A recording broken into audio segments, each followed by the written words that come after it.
Welcome back to the deep dive. Today, we are undertaking a truly essential mission, decrypting the invisible forces that guide your most fundamental decisions. We are diving into a concept that's, well, it's far more specific and powerful than the standard psychological models. We are dissecting the cultural unconscious. It's a fascinating idea. Yeah. The sources describe it as the logic of the puppeteer. You often hear about two major forms of the unconscious. There's the Freudian, individual one. Right. Based on your own personal history? Exactly. And then there's the Jungian collective unconscious, those sort of universal shared archetypes of humanity. Mm-hmm. But what we are looking at today is a necessary third layer, the cultural unconscious. So we're talking about the learned culture-specific programming. It's the reference system that you absorb just by, being raised in a specific society. And crucially, it is built on emotional imprints that are so strong, they just routinely override your rational thought processes. This system, this is what gives us the cultural code. Exactly. This code is the secret dictionary that tells you why you choose the brands you choose, why you react to certain concepts, and, well, why you value what you value. The really surprising part is that when people try to explain their choices rationally, they just offer alibis. They tell you what their brain thinks they should say. Not the emotional truth, never the emotional truth. And nothing demonstrates the raw power of this emotional truth better than a vehicle that is, it's synonymous with American freedom. The Jeep Wrangler. Oh, this is the classic example. Right. If you were sitting in the Chrysler boardrooms in the late 1990s, the market research was, well, it was clear.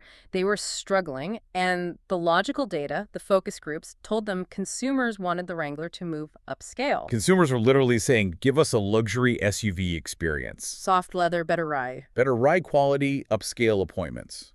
This is the cortex speaking, trying to rationalize utilitarian purchase. But the executives were smart enough to question why their sales didn't reflect this stated desire for luxury. So they engaged in the decoding process, moving away from simple questionnaires and deep into emotional memory recall. They wanted to know the feeling of the Jeep, not just its features. And what did they find? The memories weren't about paved roads. They weren't about comfort. Not at all. They were about the wild, about open land, and that rugged, independent American feeling. So the structural pattern that emerged from those early imprints was pretty clear. Crystal clear. The American cultural code for the Jeep Wrangler was horse. A horse. Think about it. A horse is tough. Its leather saddle is hard and durable. It's not luxurious. No. And it symbolizes absolute freedom, particularly tied to the history of the American West. The logical path making the Jeep soft and luxurious was fundamentally off-code because luxury vehicles just don't evoke the horse archetype. Here's where it gets really interesting, because the breakthrough required a tiny, inexpensive, and an entirely symbolic change. It's almost unbelievable. They realized that horses have round eyes. The Jeep Wrangler at the time had square headlights. It seems so minor. Almost absurd, especially to managers who were holding millions of dollars of data claiming people wanted smoother rides. But they took the risk. They replaced the square headlights with traditional round ones. And the result? Immediate and staggering. Sales soared. The consumers weren't buying a feature, they were buying a feeling. They were buying the horse. The round eyes were the emotional anchor. And it validated that the unconscious code is exponentially stronger than any rational consumer preference. And you still see it today. Jeep enthusiasts with decals and T-shirts that proclaim real Jeeps have round headlights. It's a religion. It's built on an unconscious archetype. And this highlights the critical caveat of the code. It is profoundly culture-specific. Absolutely. When Chrysler applied this exact decoding methodology to European markets, specifically France and Germany, the archetype was completely different. Because the early emotional imprints were different. Entirely different. In those nations, the Jeep didn't evoke the lone cowboy. It evoked a very, very specific historical memory. The emotional imprint was tied directly to World War II. Right. Precisely. For them, the code was liberator. The Jeep was associated with American GIs driving through their towns, symbolizing the end of dark times and the arrival of freedom. So it wasn't about open plains. No, it was about proud history and regained liberty. So the resulting European campaigns correctly stress the Jeep's heritage and its historical role as a symbol of freedom, and achieved tremendous success there as well. Same product, totally different unconscious message. This is the power we are aiming to understand, the difference between what we say and what our culture makes us feel. Okay, so if the conscious mind, the part we use in focus groups, is essentially acting as an alibi generator, How in the world do the decoders get access to the truth? We need to talk about the methodology because it is designed quite intentionally to bypass the logical cortex entirely. And appeal straight to the primitive reptilian brain. The reptilian brain. That's the core of this entire system. It's the oldest, deepest, most basic part of our brain, the survival center. It only cares about a few things: danger, reproduction, instinct. Logic is slow. And instinct is fast. So to access the code, you have to calm the higher analytical brainwaves and get participants into a state of relaxed emotional recall. This requires a highly structured, rigorous 3-hour session, often called a discovery session. It's not just a casual chat, it's an exercise in mental regression. Right, and it's designed to systematically strip away those rational defenses. So let's walk through the 3 key hours. Let's do it. The first hour is the professional stranger phase. Yeah. The facilitator comes in and pretends to be an alien, a being who has just arrived on Earth and literally knows nothing about the object of study, whether it's a diamond, a car, or even money. This is such a brilliant, non-threatening way to start. I mean, you can't rationalize if you have to explain the basic function of an object to a visitor from another galaxy. You're forced to explain, what do you do with this flat paper called money? Or is a coffee mug some kind of clothing or protection? It's all about breaking the linguistic habit of using jargon and rational shorthand. By forcing them to explain the basics, they start to move away from their usual, memorized utilitarian explanations. Gently pushing the conversation toward a more foundational understanding. Exactly. Then you move to hour 2, collage and storytelling. The participants, now a little dislodged from their logical footing, use magazines, words, pictures to create collages that represent the topic. So you're moving firmly into the emotional and associative sphere. Completely. They are telling stories using imagery, connecting a product, say an insurance plan, to visuals of safety or family or disaster. And the facilitator is listening for patterns in the relationships between the images, not the images themselves. That gets you closer to the underlying structure. And finally, the critical hour 3. Regressing to imprinting. This is where the magic and the difficulty happens. This is the core of it. Participants lie down, often with pillows and blankets, listening to soothing music, reaching that relaxed pre-sleep state where emotion just reigns supreme. The hypnagogic state. Right. And they are then guided to recall 3 specific, emotionally charged memories related to the topic. Not just any memory, but their earliest conscious memory, their first conscious experience, and their most significant emotional memory of the object. This is how you access the true, foundational imprint that formed their cultural code. The history of this method is compelling, too. I mean, it was first successfully implemented when Nestlé was trying to introduce coffee in Japan. Which is culturally a tea-drinking nation. And Nestlé was failing spectacularly because they were trying to convince Japanese consumers to switch from an established product, tea, to a new one, coffee. The discovery sessions revealed that the Japanese had these profound emotional imprints tied to tea ritual, respect, tradition. But for coffee, they had virtually 0 emotional imprint. It was just a bean. Hot drink. That's it. So Nestlé's strategy had to shift completely. They needed to stop trying to replace tea and start creating entirely new, localized emotional meaning for coffee. Now, let's look at the foundational rules that govern this code. The first is implied, the reptilian brain is in charge, but the second is the engine of the whole system. Principle 2, emotion is energy. Emotion is not a result of learning. It is the energy required to learn in the first place. Without sufficient emotion, a lesson just doesn't stick.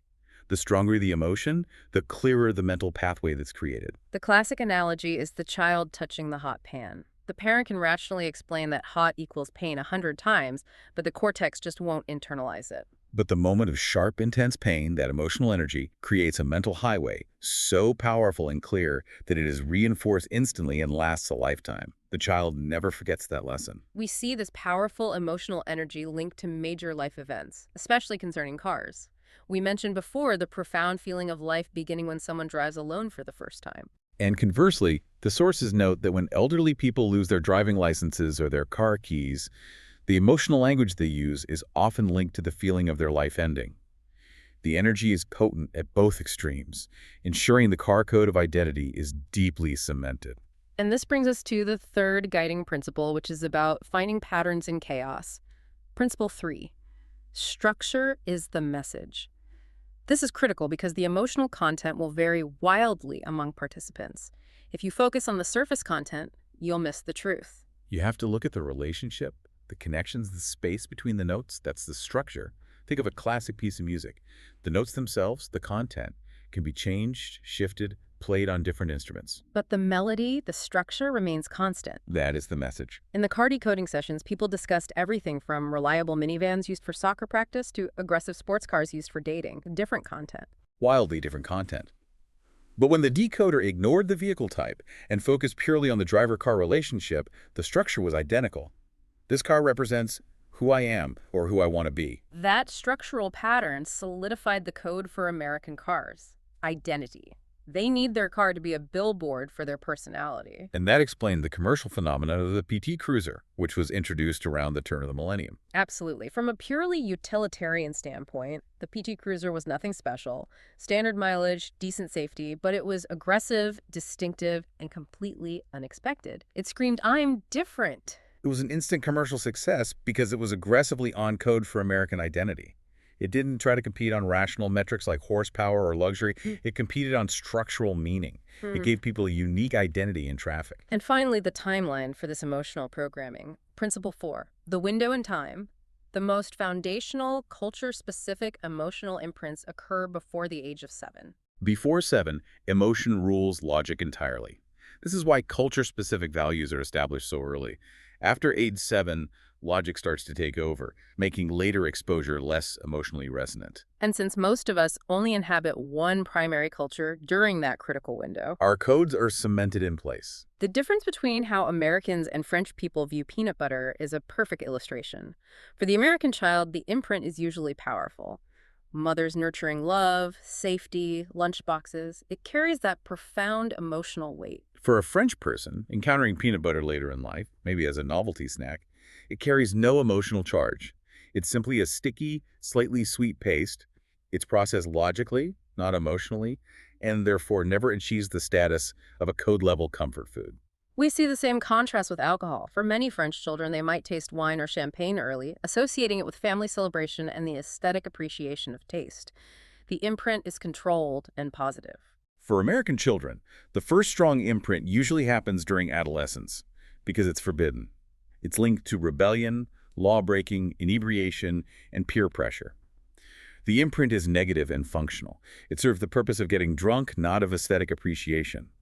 Different codes lead to vastly different consumption behaviors throughout adulthood. So let's apply these decoding principles to something truly simple, something utilitarian that everyone uses, but whose purchase decision is totally divorced from its true emotional code: toilet paper. Ah, the great toilet paper mystery. If you stop someone in the store and ask them why they are buying the brand they chose, they will point to the cortex and offer rational alibis. It's soft, or it's on sale. I have a coupon. Right. But when consulting for Ritz-Carlton, the analysis of this humble product revealed a surprising, powerful emotional trigger. And goes back to early childhood toilet training. For American parents, toilet training is a serious, emotionally intense affair. For the child, the completion of this process, and specifically the mastery of the bathroom ritual, is the first great act of self-sufficiency. The child gains the ability to lock the bathroom door, achieving total privacy and separation from their parents, and yet they are praised and celebrated for this act of rejection. It's the ultimate validation of their nascent independence. So that moment, that powerful emotional imprint tied to privacy and parental validation, that defines the purchase. It defines everything. The cultural code for toilet paper in America is independence. It has nothing to do with softness or price. The Ritz-Carlton acted on this. So instead of merely stocking the softest paper, they realized the true opportunity lay in the environment. They revolutionized their bathrooms, transforming them into luxurious private retreats. They made them spacious, comfortable, and, crucially, highly private. They even included elements of adult independence, like a phone and notepad, acknowledging the guest's need for complete, self-sufficient solitude within that space. This was intensely on code, catering to an emotional need that guests couldn't possibly articulate rationally. That transition from the privacy of the bathroom to the intimate act of eating takes us to another area where cultural contrasts are absolutely staggering. Food codes, specifically concerning preservation and safety. We are essentially looking at two different survival kits. It's the paradox of preservation. American consumers place safety far, far above taste, while many European cultures prioritize the experience of flavor, even if it comes with a certain degree of risk. And the best way to illustrate this is through the code for cheese. Oh, yes. When looking at the French code for cheese, it is entirely rooted in the idea of life, evolution, and natural processes. The French code for cheese is alive. Alive. If you go into a French cheese shop, you see the cheese treated as a living entity. You choose it by smell, by prodding it to gauge its age and softness, and it's often stored under a cloche, a glass bell that allows oxygen to enter and the cheese to breathe and evolve. They store it at room temperature. The process is dynamic. Now, compare that to the American code for cheese. We want certainty, sterility, and permanence. We need to kill the process to ensure safety. So the American code for cheese is Dead.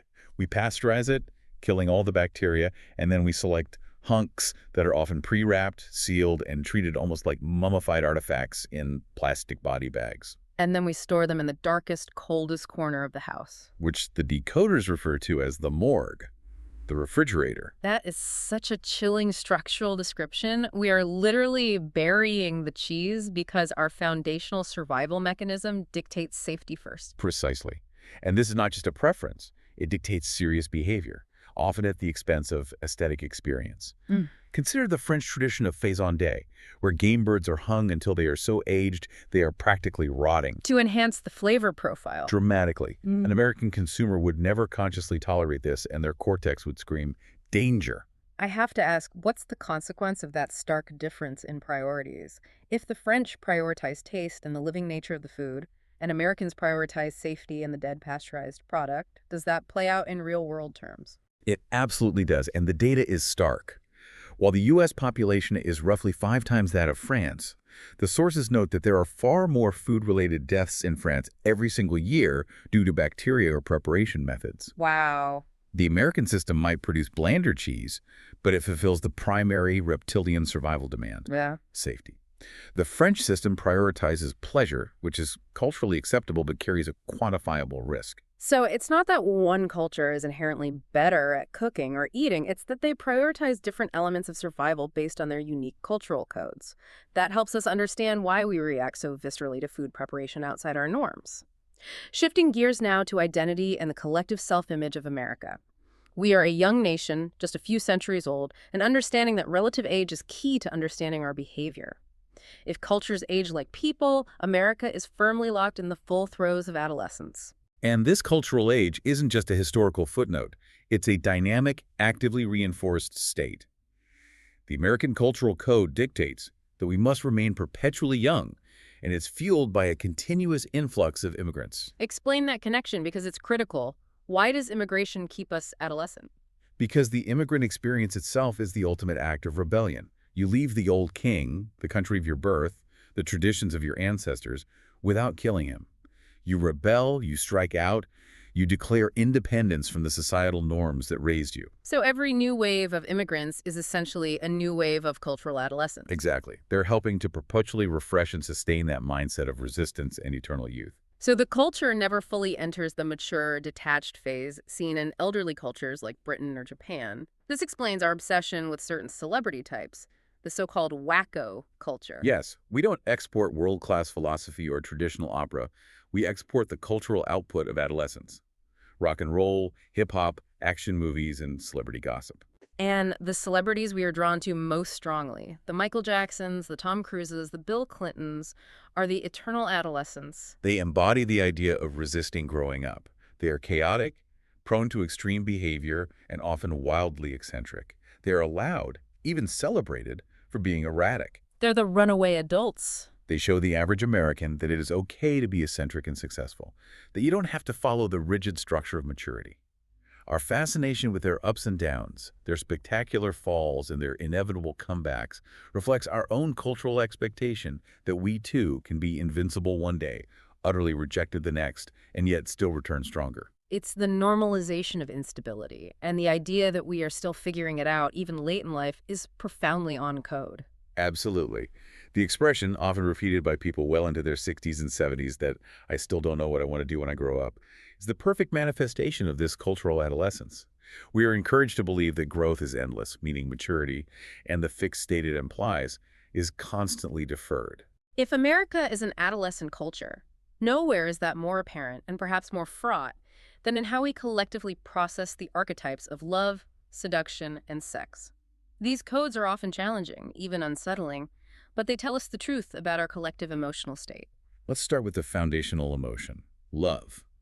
When participants went through the third-hour regression, the earliest, deepest imprint of love was almost universally warm and maternal. The scent of a mother's favorite cake, the feeling of safety being fed. That protected environment. The mother provides that perfect, predictable resort hotel for the first 9 months of life, setting a standard for unconditional safety and care. That sounds beautiful and nurturing, but the adult memory of love, the most significant adult emotional memory of love, contrasts sharply. The narrative shifts to disappointment, anxiety, and a failure to meet a perceived high standard. That gap, that vast disconnect between the childhood imprint and the adult reality, reveals the code. The American code for love is false expectation.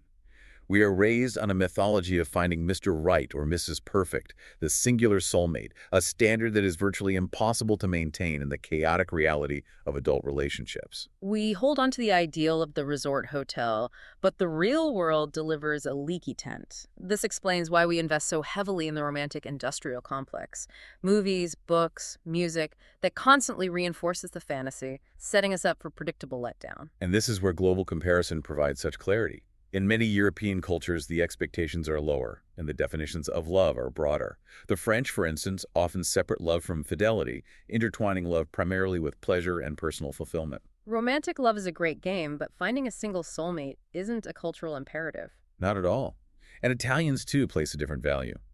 Romantic love is secondary to fun and the unbreakable bonds of maternal love and family. The grand operatic gestures are present, but the foundational safety net is the family, not the spouse. But the most striking contrast is Japan. They view marrying for love with outright contempt, often calling it a temporary disease. They argue it's foolish to base the essential structure of family and continuity on something so fleeting and unpredictable. And the result of that culturally managed expectation is staggering. Japan, with its strong preference for arranged marriage, maintains a divorce rate below 2%. While the American obsession with perfect love contributes to a rate hovering around 50%, the code of false expectation is expensive. And marketers capitalize on this. Diamond firms understand the dissonance. They sell the permanent promise of eternal love, the false expectation, but they also subtly highlight the diamond's practical value as an investment or something that can be resold. It's insurance against the emotional inevitability of the code.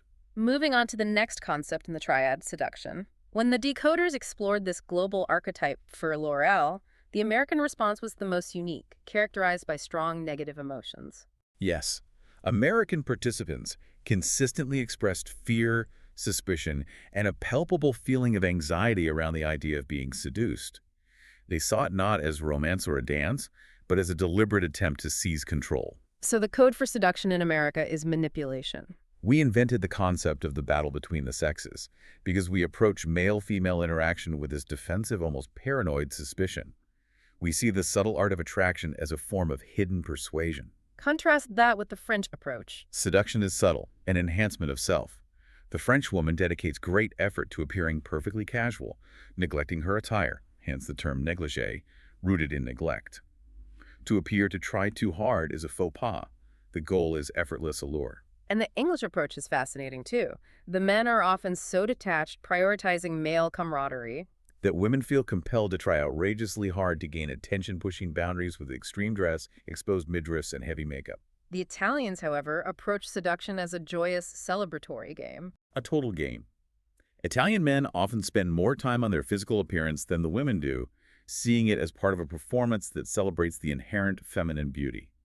The American fear of being manipulated stands out sharply in this global context, again rooted in our adolescent cultural fear of being controlled or told what to do. Finally, we come to sex. This is perhaps the most difficult and necessary code to unpack, because the emotional data gathered in Hour 3 was truly disturbing. It was not about pleasure or intimacy.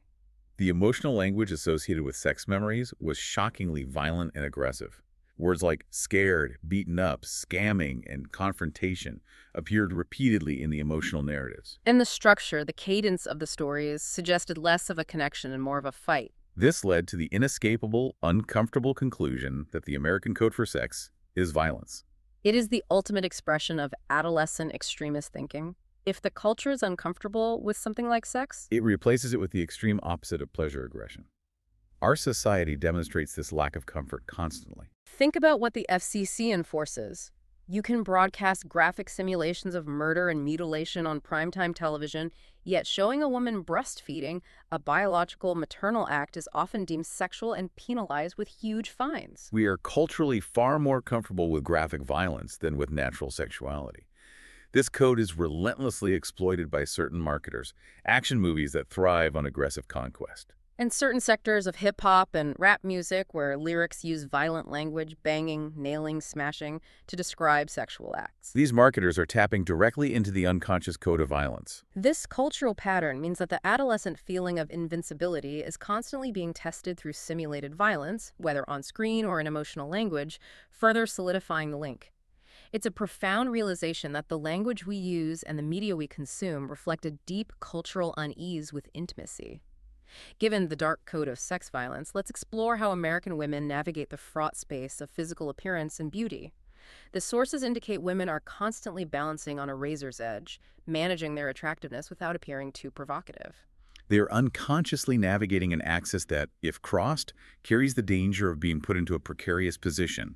The fear of being judged, labeled, or even endangered, tying back to that code of violence and manipulation. They have internal silent lists of rules. This skirt length is acceptable here, this shade of lipstick is too much there. Exactly. And the unconscious purpose of this intricate navigation isn't just about self-esteem.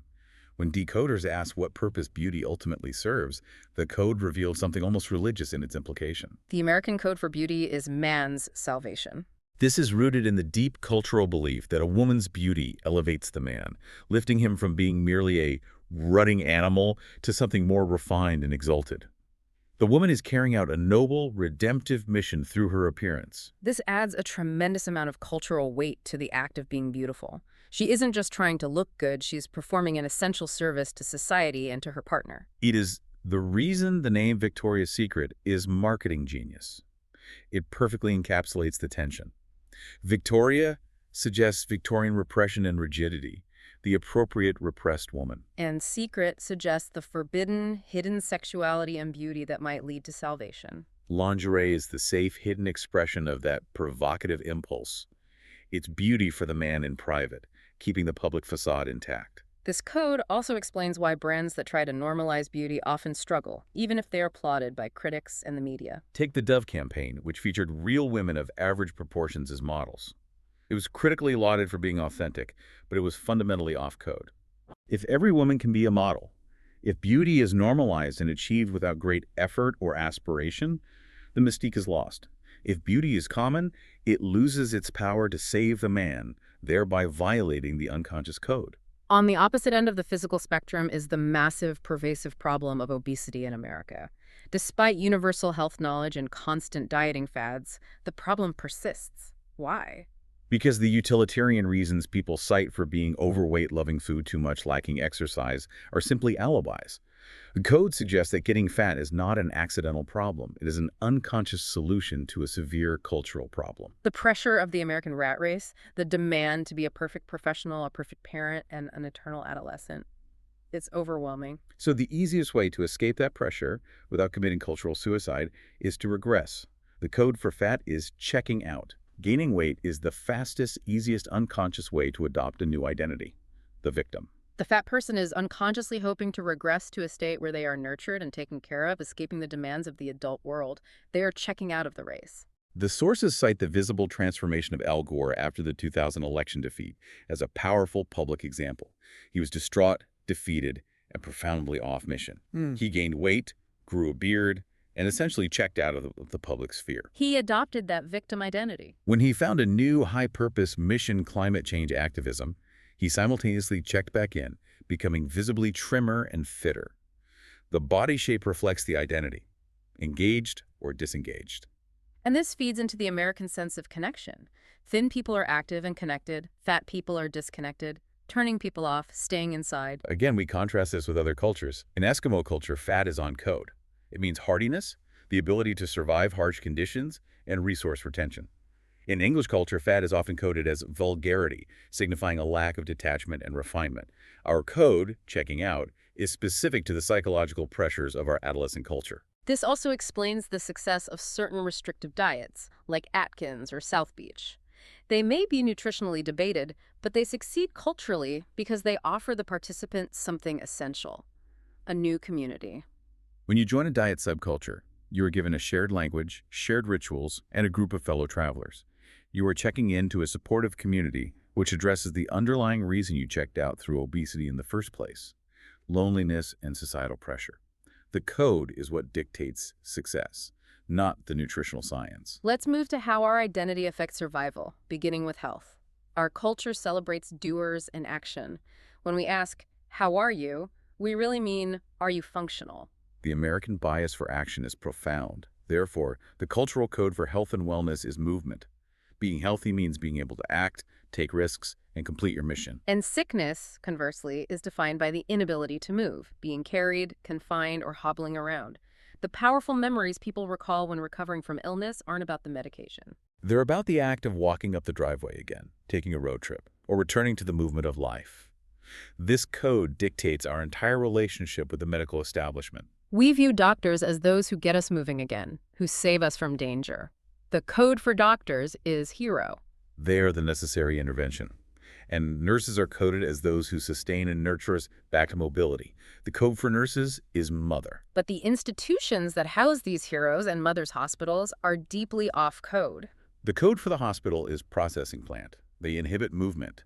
You are confined to a bed, hooked up to tubes, and wheeled around like a piece of inventory. You are a product to be processed and shipped, not a person to be healed. The environment fundamentally violates the code of movement. This explains why messaging that leverages movement is instantly on code. The sources cite an example of GMS auto insurance. After an accident, the company representative's first question, addressing the reptilian brain, is, "Can you move?" Not, "Are you feeling pain?" or "What is your policy number?" It cuts straight to the survival instinct of movement. Now let's talk about youth. Since we are an adolescent culture, the need to maintain the illusion of invincibility is paramount. We don't revere age, we fear it. We fear it because aging implies a loss of movement and relevance. This fear defines the lengths to which Americans go to resist visible aging. The code for youth is a mask. A mask. Any attempt to look younger, whether through Botox, extreme plastic surgery, or wearing clothes inappropriate for one's age, is an attempt to wear a mask and hide the truth of aging. People want to freeze themselves at the peak of their supposed powers, often freezing their faces into a mask-like countenance to maintain that invincible image. The danger here is that if you take the mask off, you fear cultural irrelevance. The cultural narrative suggests that aging stops movement, and if you stop moving, you stop being relevant. The mask protects against the perception of cultural death. Which brings us directly to work. Americans work substantially longer hours than other developed nations, and business people are celebrated like movie stars. This dedication stems from the fact that work is not just a mechanism for survival. The cultural code for work is WHOUR. When we meet someone new, the first question we ask after their name is, "What do you do?" We are implicitly asking them to state their identity and their self-worth. This code explains the deep depression that results from unemployment. If you are doing nothing, you feel like a nobody. Professional life, just like physical health, must be defined by movement, constant growth, new challenges, and an expanding identity. Stagnation is death. So if a company fails to acknowledge the employee's identity and growth, they will struggle to retain talent regardless of salary. Precisely. This is the genius behind Ritz-Carlton's internal employee philosophy. They don't just hire staff, they treat them as ladies and gentlemen serving ladies and gentlemen. They empower staff to solve guest problems on the spot, a $2,000 allowance without needing management approval. That gives the staff a powerful, visceral sense that their identity is expanding and that they are integral to the mission. Offering only team-based incentives, conversely, is off-code because it fails to acknowledge the crucial individual identity. Finally, money. Most people state that they work for money, but the decoding shows that money in America is merely a sophisticated metric. The American code for money is POOF. Since we intentionally shed the class structures and titles of nobility that define older cultures, money becomes the essential, tangible scorecard of success. It is proof that you have achieved the dream, overcome adversity, and possess value. This explains the cultural split between types of income. Active earning money made through sweat, effort, or active investment is celebrated as good money. It validates the hard work of the American dream. Passive income interest, capital gains achieved without direct physical effort, is often viewed with suspicion or bad money because it lacks the proof of struggle and effort. The rising angle of one's salary curve becomes visual proof of continued growth and movement. And this need for proof also fuels American exceptionalism in one area: charity. We are, statistically, the most charitable people in the world. Since we can't take the proof, the money, with us when we die, and since we believe there is a link between success and goodness, we give immense amounts away. This act of extreme generosity is the final proof. Proof of our success, proof of our goodness, and proof of our on-code status. Let's transition now to the rituals we build around core needs like shelter and sustenance, starting with the home. In America, the home is far more than just shelter. It's a sacred archetype, a place for cultural reconnection. Memories of home, during the regression sessions, rarely focused on the physical location or the features of the structure. They focus heavily on recurring events, shared experiences, and family unity. Sunday dinner rituals, shared snack times, coming home after school. The emotional action of repetition is key. The code for home is the prefix RE: return, reconnect, reunite, reconfirm, renew.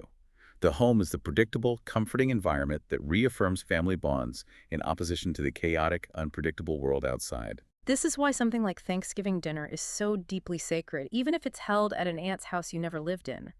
It's the ultimate annual reunion, a ritualistic reaffirmation of the family bond. In contrast, in cultures like Japan, where space is maximized and physical closeness is assumed, there is no direct word equivalent for intimacy in the home because the closeness is already structurally ingrained. This ritualistic importance extends to dinner, even as the traditional family sit-down dinner declines in modern life. The concept of the dinner remains cherished. Food, in this context, is secondary fuel. The true emotional code for dinner is the essential circle. The archetype that emerged was people gathering around a table, surrounded by support, making a complete unit. And a meal that is perfectly on code: pizza. It's circular, designed for sharing, and requires the family to come together. Kraft recognized this ritualistic truth when they launched a campaign using the catchphrase, "Gather around," animating their logo to morph into a family sitting at a table. A quick shared meal with the TV off is far more on code than a gourmet meal eaten separately. Next, we must differentiate between two essential consumer behaviors: shopping and buying. Most people offer a utilitarian alibi for shopping. They need milk, they need clothes, they need new supplies. But the true motivation is entirely emotional. Shopping is a joyous, social, life-affirming process. The code for shopping is reconnecting with life. It's about being out in the world, surveying abundance, and considering limitless possibilities. Therefore, buying, the act of narrowing choice, approaching the register, and ending the experience, often generates anxiety. It's the abrupt conclusion of a life-affirming ritual.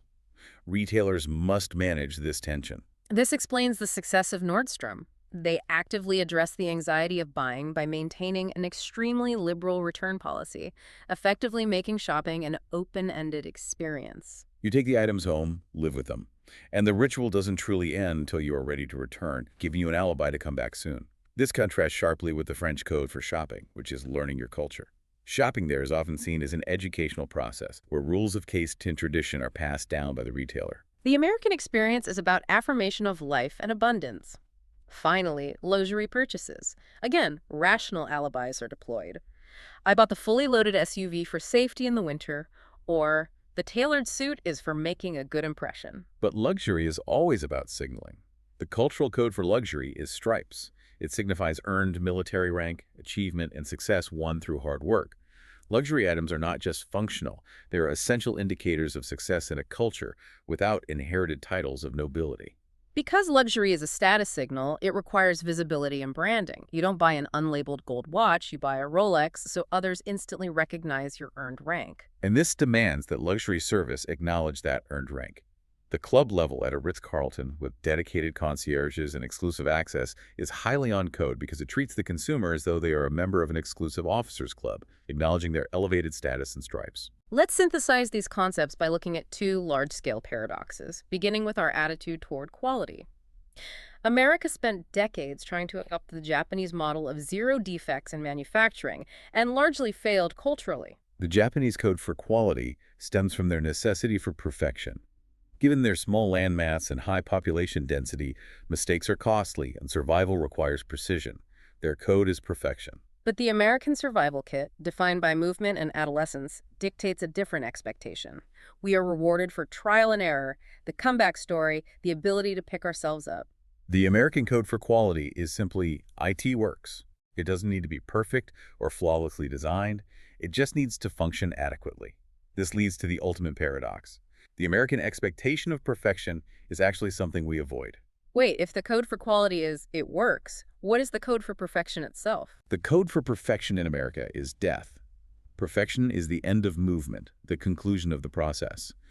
Once something is perfect, there can be no further growth, no comeback, no new challenge.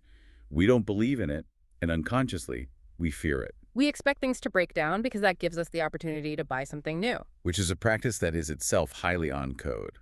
This explains why, in American retail, good service often trumps initial product perfection. The sources note the success of Hyundai breaking into the competitive low-end car market. They didn't promise zero defects like the Japanese, they promised a 10-year bumper-to-bumper warranty. That warranty was the ultimate on-code statement. We know this car might not be perfect, but we are committed to keeping you moving. We will handle the fallout. It addressed the need for movement and the expectation of non-perfection simultaneously. Now let's look outward. How do other major world cultures interpret the American code? Understanding these foreign codes is essential for international success. The French, whose own foundational code is idea abstraction, intellectualism, view America through a lens of confusion and grudging admiration for our material success. The French code for America is space travelers. They see us as powerful but childlike usurpers, people who know little about how the world should work, yet succeed anyway. They focus on our powerful imagination. Hollywood, Star Wars, the moon landing. The ability to impose culture globally. We are creative aliens. The Germans, whose foundational code is order precision, structure view America as a functional, if somewhat chaotic, leader. The code for America in Germany is John Wayne. They see us as primitive and undisciplined yet highly effective leaders who eventually restore order and show benevolence. We are the haphazard protectors. This is why the Jeep campaign as a liberator was so successful. It aligned perfectly with the John Wayne archetype of restoring order after chaos. And the English, whose foundational code is class detachment, historical structure, see America through a lens of extreme excess. The code for America in England is unashamedly abundant. They view us as loud, vulgar, and extreme in every regard. Huge cars, vast portions, loud self-confidence. They are detached, but they secretly admire our confidence and appetite for everything large. Our very extremity is on code for them. All these global codes and all the internal codes we've discussed, false expectation, movement, mask, proof, stripes, converge on the identity we expect of our national leaders. We don't want royalty. George Washington set that tone by choosing Mr. President. We want a leader with strong instincts, vision, and the ability to handle crises. The code for the president is Moses. We expect them to lead us, like Moses, to the promised land, to fix what is fundamentally wrong, and to inspire us with a vision of a better future. Crucially, we expect them to make mistakes. The comeback kid archetype is central to the Moses figure. We want them to fall, learn from their mistakes, and come back stronger. This explains why leaders can maintain high public approval even after significant scandals, as long as they appear to be moving and learning. Perfection is off-code for our leader. And finally, we arrive at the overarching cultural truth, the synthesis of all these American archetypes. This is the mythological dimension, the hyper-reality that drives us collectively, fueling our entire ecosystem of codes. The code for America is dream. The American dream dictates our fundamental optimism, our relentless need for abundance, our cultural youth, and our belief in limitless opportunity. Pessimism is not just a personal mood, it is profoundly off-code culturally. We succeed at the impossible because the belief in that boundless potential is structurally ingrained in our unconscious. Our entire history is built on constant movement toward an impossible ideal. This deep dive into the cultural unconscious has revealed approximately 24 of the most important codes that define your choices, your fears, and your aspirations. Understanding this system is a profound piece of self-knowledge. It liberates you from the daily need to construct rational alibis for deeply emotional, culturally programmed behaviors. Indeed. The ultimate freedom we gain is the ability to recognize the engine driving our entire society. If the overarching code for America is the dream, then our essential mission is to protect and support the structures that enable that dream. This means encouraging risk-taking, celebrating movement and growth, and consciously rejecting the cynicism and false expectations that try to drag us down, because the dream requires movement, and movement requires optimism. If you take one provocative thought away today, let it be this. If America's unique cultural mission is to provide dreams, abundance, and possibility to humanity, then rejecting the influx of new adolescent energy, whether through resisting immigration or discouraging entrepreneurial risk, is not just a political or economic misstep. It is profoundly off-code, threatening the very essence of the dream itself. Our future lies in keeping the dream open and abundant for all, constantly striving for the impossible ideal.